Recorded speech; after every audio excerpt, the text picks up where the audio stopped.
Everybody, we're back. My next guest tonight has appeared in numerous films, including This Is Spinal Tap and Waiting for Guffman. Now you can see him in Best in Show. Please welcome Fred Willard.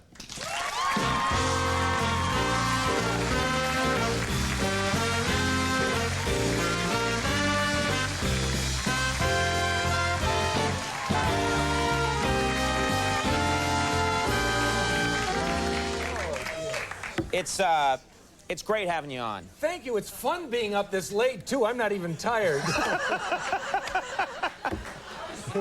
You are a very attractive man in person. Thank you say very that. much. Yeah. I have an attractive odor, too, do I not? A lemony scent. Yes. That many people like. You know, it's funny.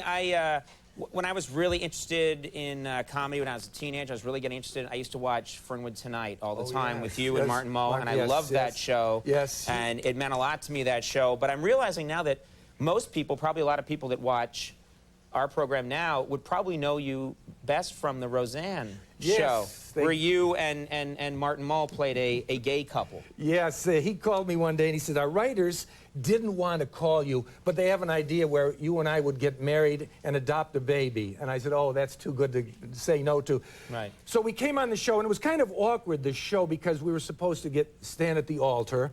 Norm Crosby was the minister, so you imagine the tone of the show. Right. And we were supposed to kiss, and it was sort of uneasy, because I've known Martin for a long time. So he had second thoughts on the show, so Roseanne was supposed to give him a big smooch, to prove to him that he was gay. And so when it came that time we were supposed to kiss, the camera kind of panned by and we faked it. The day after the show, most people thought you had kissed. They thought we kissed. The day after it was shown, he was having his car fixed, and his mechanic said, boy, you actors, I don't think I could do what you do. And he said, why, having to kiss Fred Willard? He says, no, having to kiss Roseanne. Those mechanics, they're a saucy lot. Yeah. If she intimidates even a car mechanic, that sounds good. She is very intimidating, but it was wonderful working with her. She's a terrific person. Well, let's talk about this movie, Best in Show. I loved Waiting for Guffman. Really funny movie. Yeah, I think everybody loved Waiting for Guffman. Hilarious movie.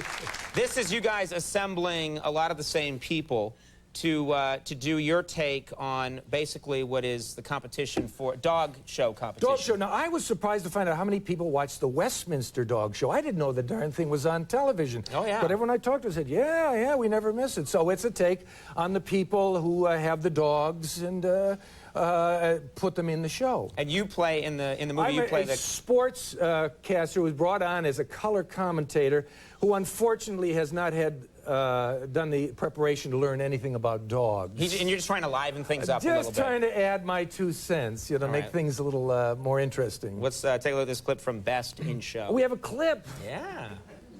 Now, what is that? That's a bloodhound, isn't it? I think this is a tremendous dog, and I would say maybe in 2 to 3 years this could be a champion dog. But I just think it may be a tad immature for this year. Just trying to get a little playing time in. Would you take your dog down and back for me, please? You know what would be funny? I don't know if they can do this, just an idea off the top of my head. Why didn't he put on one of those Sherlock Holmes hats and put a little pipe in his mouth? Are they ever allowed to do anything like that, dress up a dog in a funny way? No, that's not quite what the purpose of these shows is. But it would, I think it would really get the crowd going. You know what I mean? The Sherlock Holmes hat with the pipe. I don't know if you could make it look like smoke's coming out of the pipe. I think that would be a little dangerous. I'd get a kick out of it. You're just trying to help. It still seems like a good idea.